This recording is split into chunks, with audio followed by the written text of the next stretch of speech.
warahmatullahi wabarakatuh. Alhamdulillah sekarang sudah pertemuan 13.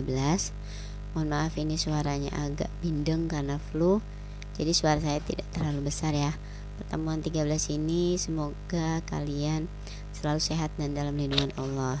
Hari ini saya akan membahas tentang terminologi mobile commerce.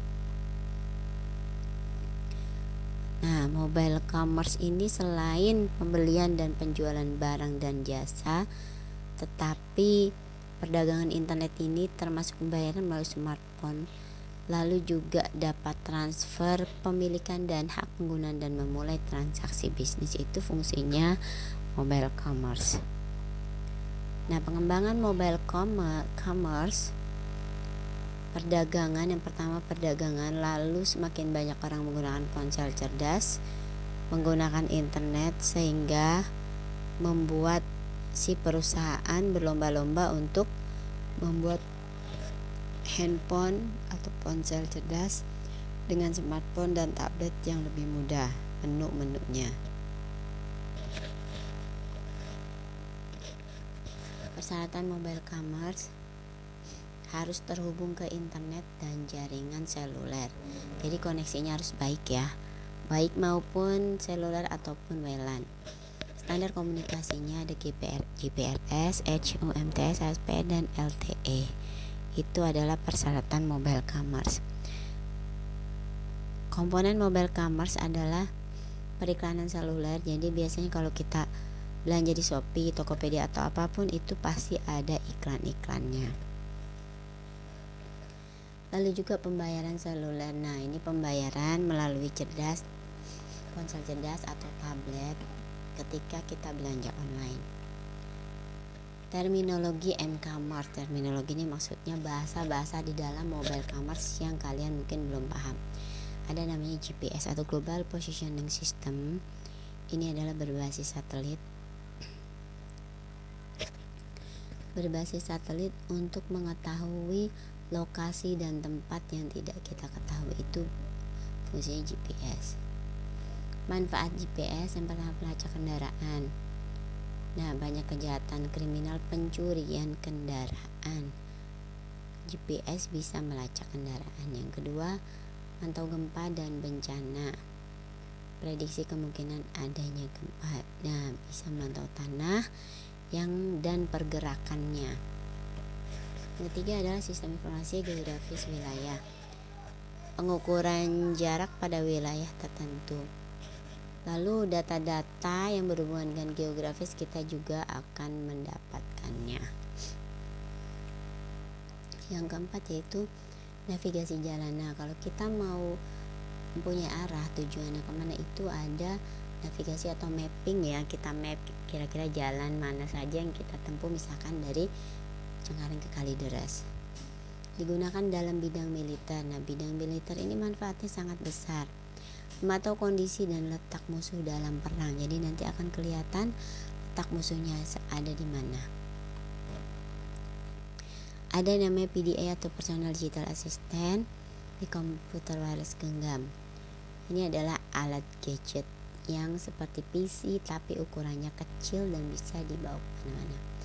PDA ini biasanya ukurannya lebih besar daripada handphone. Lalu tambah fungsinya banyak, yaitu menyimpan alamat, ngatur jadwal, kalender, catatan. Bahkan sekarang ada lebih canggih, bisa seperti handphone ya. Mengolah kata, spreadsheet, mengatur keuangan, games, memainkan file, lalu klip video dan lain-lain. Ada yang namanya SMS atau short message service, kalian sudah tahu, dan saat ini mungkin jarang digunakan ya. Fasilitas mengirim dan menerima pesan singkat berupa teks saja, tidak berupa suara. Biayanya murah, metode store forward. Lalu keuntungan yang didapat adalah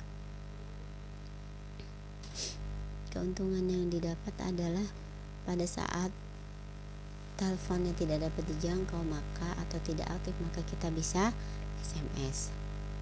Itu keuntungannya. Lalu ada namanya EMS atau Enhanced Messaging Service, layanan yang memungkinkan untuk mengirim dan menerima pesan yang dapat di format cetak tebal, miring, dan lain-lain. Lalu dapat juga dikombinasikan dengan animasi, gambar maupun suara atau melodi. MMS merupakan teknologi antara SMS dan MMS. Nah, itu bedanya SMS dan EMS. Dikembangkan oleh Third Generation Partnership Project. Ada yang namanya MMS atau Multimedia Messaging Service, disebut juga Multimedia Messaging System, dikembangkan oleh 3GPP, menggunakan untuk bertukar komunikasi multimedia antara ponsel.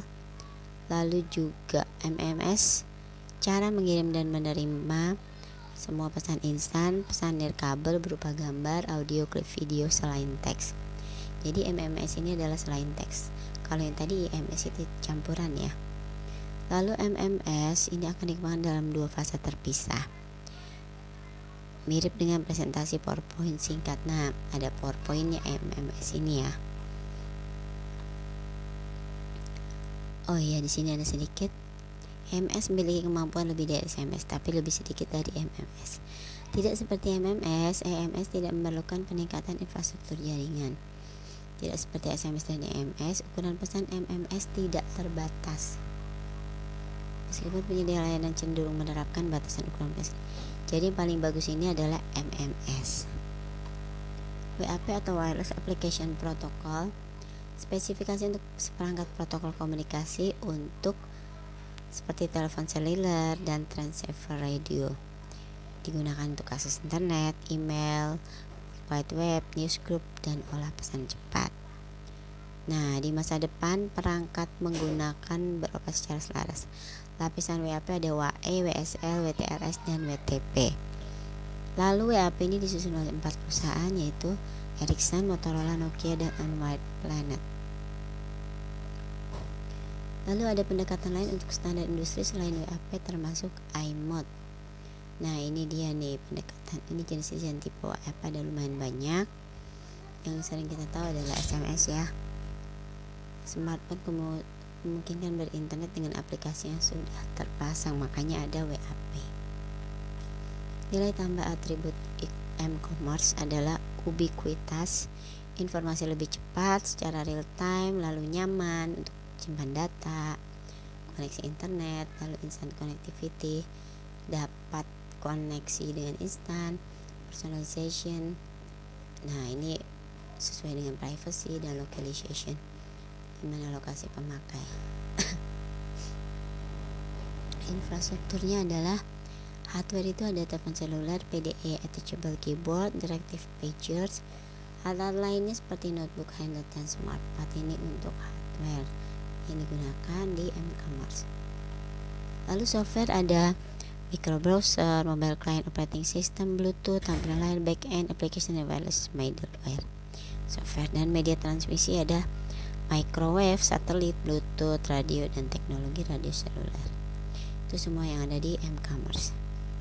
Keamanan m-commerce mobile public key infrastructure ada X59 sertifikat standar public key. Untuk public key sertifikat pengesahan alih algoritma. Jadi untuk deskripsi dan enkripsi itu diperlukan X509 sertifikat. Lalu ada wireless application protocol, jadi protokolnya banyak tadi ya.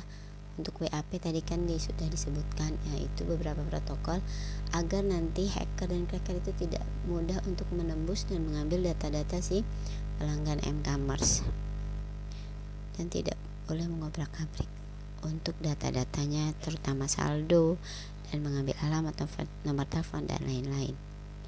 Sekian penjelasan dari saya. Untuk latihan kali ini adalah sebutkan perbedaan EMS, perbedaan kelebihan dari MMS, EMS, dan SMS. Itu saja tugasnya. Mudah-mudahan apa yang saya jelaskan hari ini dapat bermanfaat. Mohon maaf kalau suaranya kecil, silahkan mendengarkan dengan diperbesar. Jika ada yang belum jelas silahkan ditanyakan. Jangan lupa like, comment, dan subscribe. Saya akhiri dulu. Assalamualaikum warahmatullahi wabarakatuh.